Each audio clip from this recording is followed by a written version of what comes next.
at the age of 14, I started radio. I used to be on Sugar City Rock. I used to be the baby of Sugar City Rock. Yeah, since Sugar City Rock. Like you all want to start a Sugar City Rock, man. You want to see this industry start a Sugar City Rock. Yeah.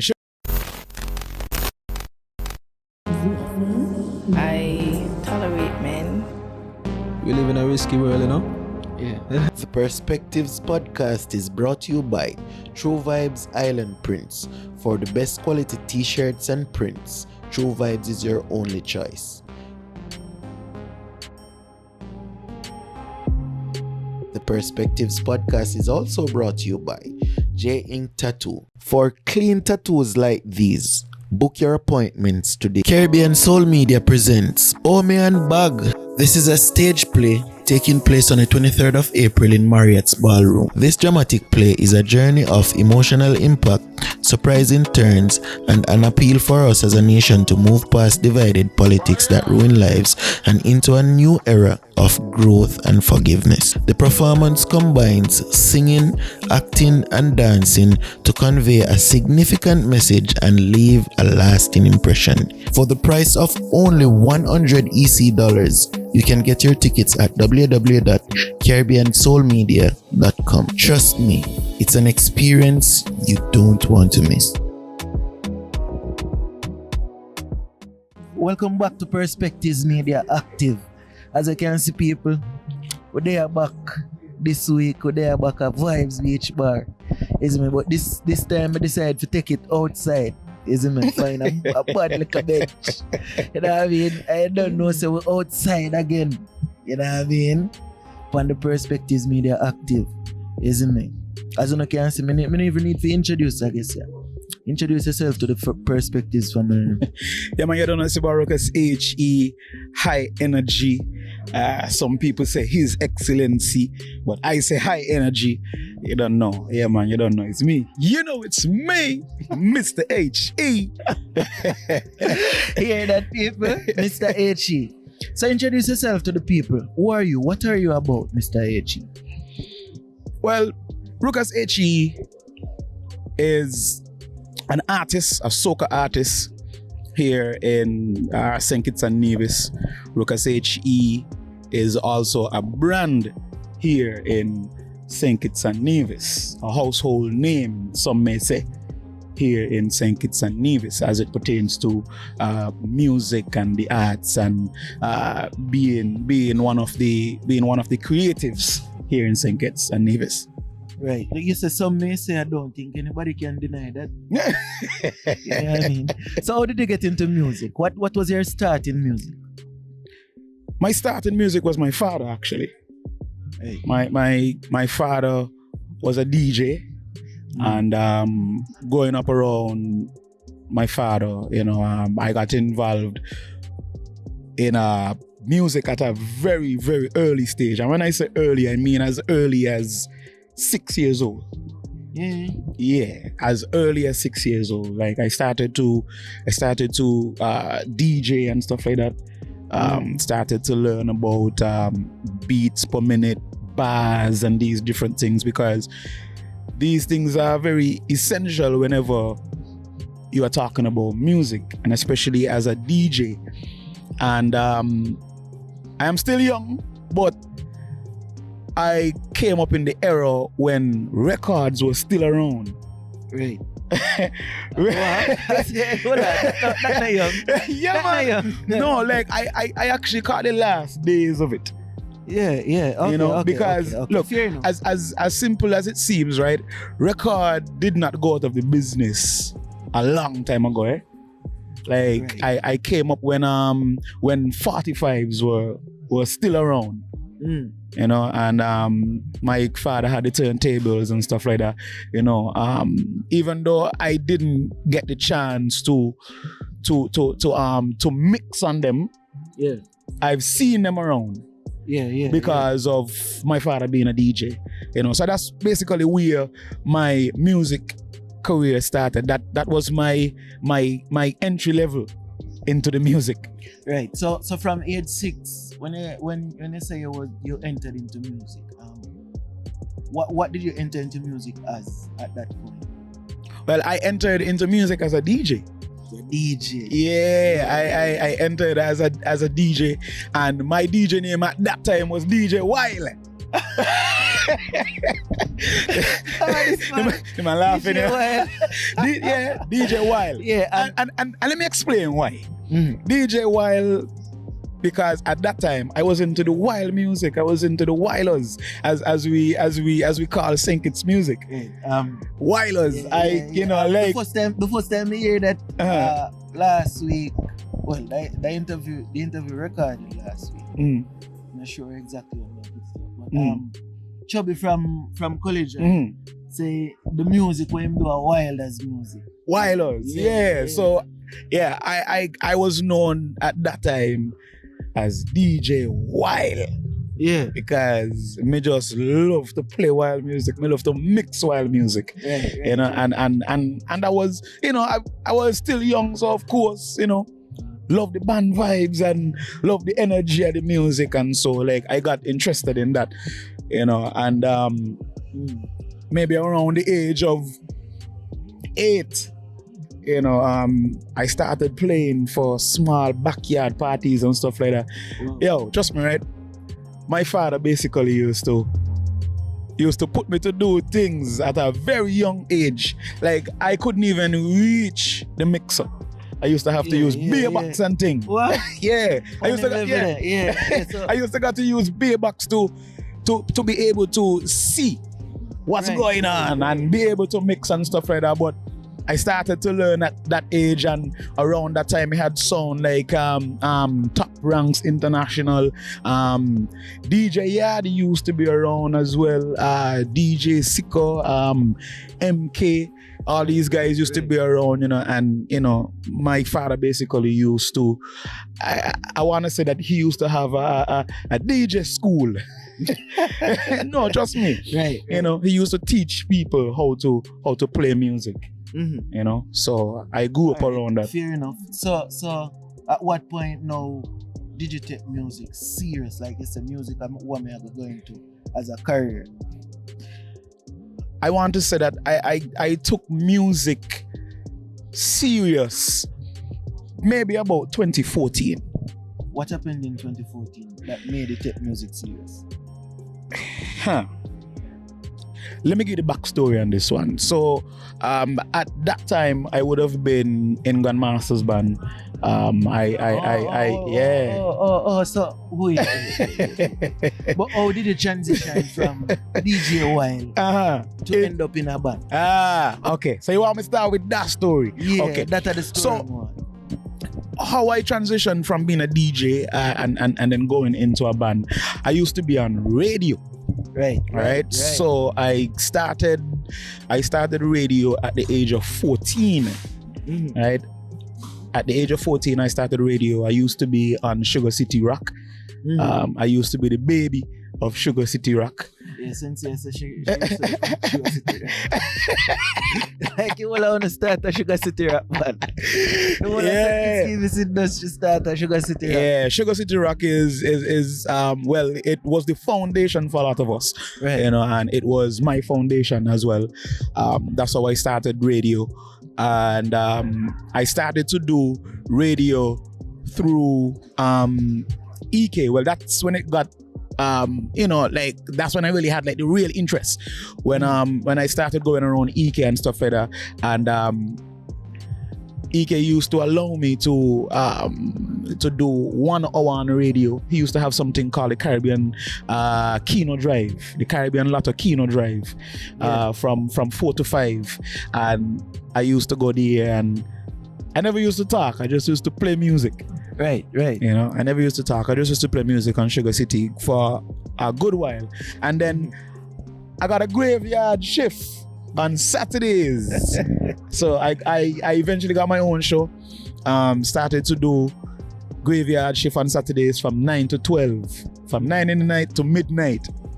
Wow. And police actually found out that I was 14 years old and on radio from 9 to 12 in the night, and say, well, yeah, like you too young to be out. Them kind of times, and especially being on radio unsupervised and stuff like that. Right. And so I continued doing the lotto drive with EK.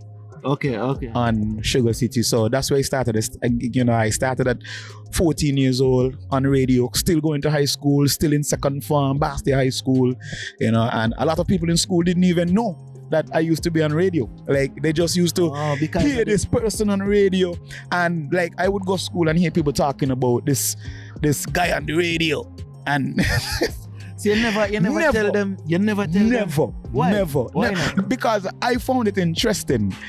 I I guess at that time I just wanted to hear what these people got to say about me. Maybe one or two close friends knew that it was me, but I even used to hear teachers talking about the guy on the radio, and they had no idea that it was me. Because even at that time, I didn't even have a radio name at that time as yet. Also, I'm to DJ Wilder. No, DJ Wild. I'm to DJ Wild. That's where that. Yeah, because at that time I wasn't just playing Wilders. No, I branch off into different genres and stuff like that. So had to get rid of the DJ Wild name, and I had to move on to something else. But radio is where I started, and radio is basically where I got my name. That's where I built from. From radio and being on radio, how did you transition to band music?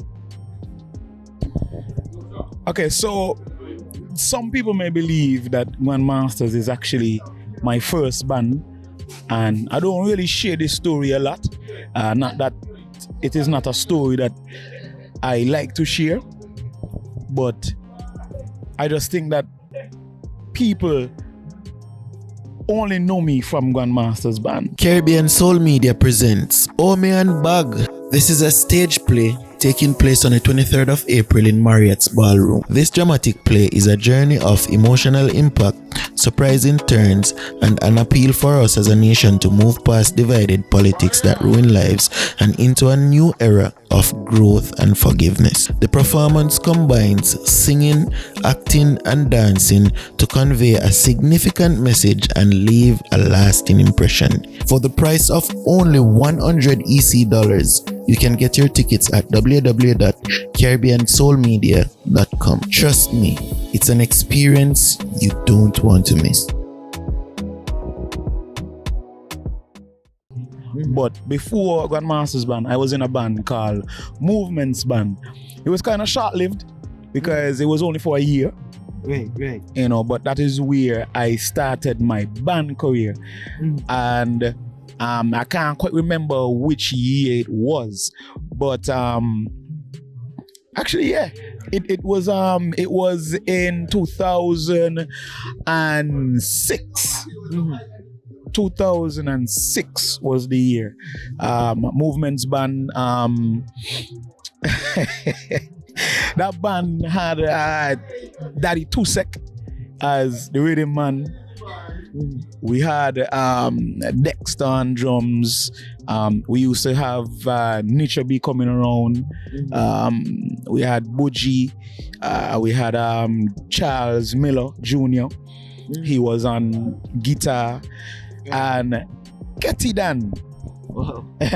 Ketty Dan was Ketty Dan was actually the lead singer of Movements Band. And what happened to Movements Band? Well, Daddy Tusek and the bass man, they eventually moved to Nevis and they joined Ultrasonics Band in Queen City, Nevis. And so at that time we were using mostly their equipment to practice on and stuff like that. So when they went to Nevis and joined Ultrasonics, things just fell apart from there. Right. And what happened? How did you get your foot into Grandmasters? Well, I got into Grandmasters because of David House, actually. What happened is that I am from the village where Grandmasters I used to practice. Well, still practice up to this day. I used to live across the road from the band house, and I used to go across there. So like when David House just joined the band and stuff like that, I entered Kittition Superstar, which was a singing competition here locally, and they heard me singing on that show, and maybe like a week after, I didn't make it to the finals, but like a week after, David saw me passing the band house and he stopped me and he was like, "Boy, I hear you singing on the show and man, you sound good, you know, and I think we could do it another singer." Right. You know, and I was like, "Boy, you sure?" You sure? So did it feel like you were good enough? I mean, for a band like Grandmasters, I was like, "Boy, like that's one of the big bands in St. Kitts." So it's like, yeah. I didn't even know what to say to that, you know. And he was like, "Man, come through, come practice tomorrow, you know, just pass through and yeah, just grab a mic and let's see what happens." Right. You know. And so I went band house, started singing along with Smiley and stuff like that. And at the time they had Marley in the band as well, you know. And then they decided to call management, you know. Tell management must come to the band house and, you know, hear the vibes and what's not, you know. So I was there, and then they called Shabo. I could remember this good. They called Shabo, which was the guitarist, and you know, and management and Shabo was basically the judge to say like if it's a go or not. And this was on a Wednesday. It was a Wednesday night practice, and I was singing along with Smiley. And the management was like, yeah man, you sound good, The band playing Friday, let's go. Why, that's a familiar story. That's a familiar story.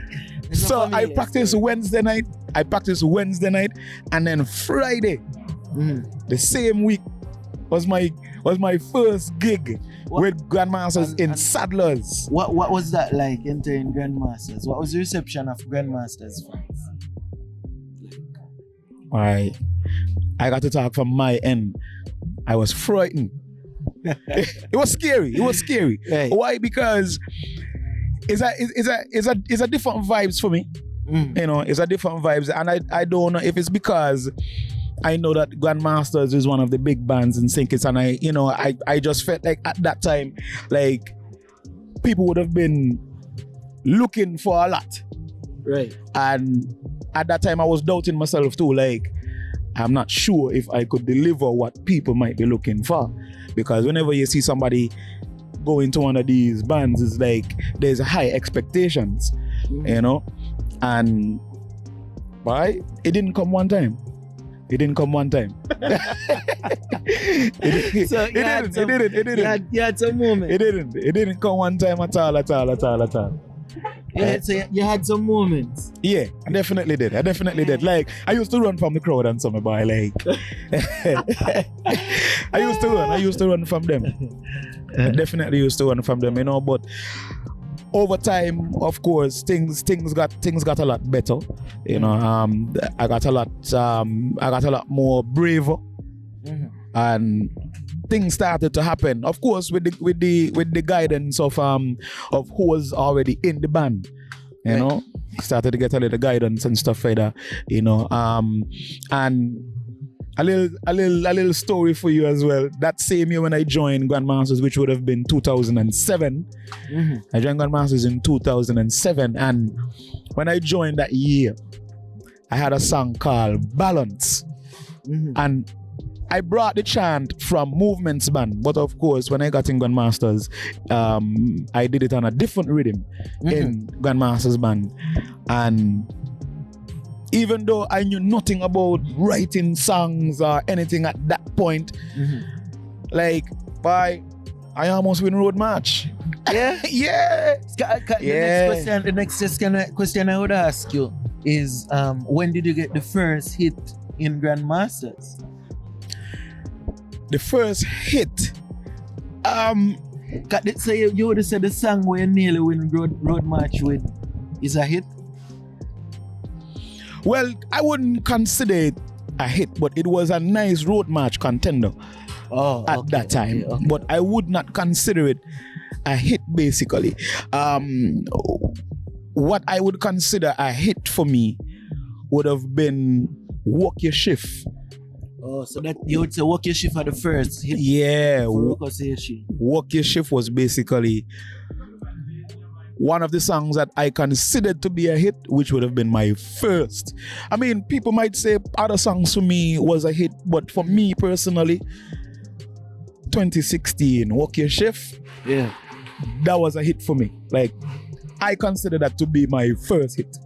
Right. And when you get that song, your first hit song in the band, what was the change you saw in terms of not just the fans, but for yourself personally? What was the change?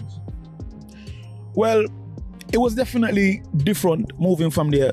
Even before that though, things started to change. Things definitely started to change because at that time, I would have already gotten enough courage and enough experience and stuff like that, and so I was just basically trying to create myself or create a space for myself within the band, because it's one thing to be in a band, but another thing to create your space. Yeah, put your energy, stamp your inside signature, the band. Yeah, put your DNA in the band. Yes, you just don't want to be known as just a member of the band or just another singer in the band. You want to make a stamp in the group. So at that time now, I've already started making moves to do that, which was one of the reasons why I made the move in 2014, when I basically launched myself as a soca artist outside of Grandmasters band. Right. And that is where things started to move for me. And that was encouraged by management of Grandmasters band. Actually, he was the one that came to me and said, Rucas, this is something I need you to do. Like, I need you to establish yourself outside of the band. And I didn't see his vision then, but he just kept telling me, look, you have enough potential. I could see you doing things. I don't think that that you see what you're capable of doing. Right. A question I always want to ask you. What's your position in the band? Do you see yourself as a lead singer or the lead singer in the band? A lead singer or the lead singer? Well, bands have changed over time, right? And in this present day, I would say that Grandmasters band has two lead singers, because what happens when Smiley is leading? I'm basically backing up Smiley while he's leading. And what happens when I am leading? So who is the dominant lead singer in the band? Dominant. I don't want to say that there is a dominant lead singer. We both understand the roles that we have inside of the band. We understand that it's a team, because at the end of the day, it's one band, one sound, and everybody has a job. As simple as it may seem, right? Everybody have their strengths and their weaknesses, right? And being in a group for so long with certain members, you understand where they fall short and where they are strong, and so it is very important to understand that whenever you are in a group. So I don't want to say that there's a dominant lead singer between both of us, but both of us understand what we have to do to move the group forward. And there is no time when ego gets in between of them. Man, come on, that like. No, that's any group. Well, that's any group. No, you're making sense. Yeah, because naturally, Smiley would have been there before you, and you come now as the young gun with that young spirit into the band. Like, you know what I mean? More I'm gonna tell you, if I am Smiley, more I'm gonna look for here like I'll tear you out. You know what I mean? Yeah. Okay. Of course. That is with any group, where you have different personalities. Somebody always feel like, boy, I should be doing this, I should be the man. basically, you know. But with me, it's like I just understand my space, and I just try to make sure that what I do doesn't step on anybody's toes, while still trying to stamp my name at the same time, you know. And there are certain things that, you know, that you just can't stop, because certain things are just natural. Like for me, I would consider myself a very high energy person, and that's not me putting on whenever I am performing. Like that's just me naturally. That's me naturally. Like I know no other way to do it. Wild, man. DJ wild, man. Like that's just me, you know. I love to have fun whenever I am performing and stuff like that, you know. And so again, yeah, egos do get in the way. Egos do get in the way. Arguments do come. Trust me, arguments do come, but it's how you handle a situation, you know. It's how you handle a situation, and it is always best to handle these situations within. Right. You know, right. you handle these situations within the group, because at the end of the day, if we argue now, we got to play Friday. You know, so we stamp out that, we deal with it, and Friday come and we move forward, you know. And I mean, that will happen with any group and any job, any institution. Like, that's just what it is. Where would you rank Grandmasters? I would rank Grandmasters to be one of the top bands in St. Kitts. Could I say that Grandmasters is the top band? Some may argue and say that. Oh, no, I'm not asking what some would argue and say. Some may argue and say that. No, I'm not asking that. And in my personal opinion, right, that's what I asked you. That's what you want. Your personal opinion. In my personal opinion, I would say that Grandmasters right now is considered to be the top band. By Rucas HE. It's considered to be the top band.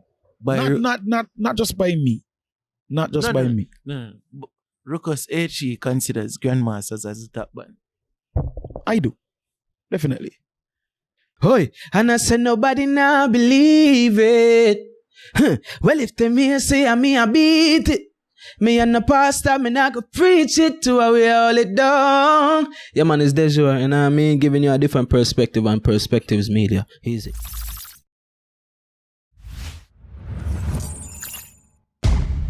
TruVybz Media.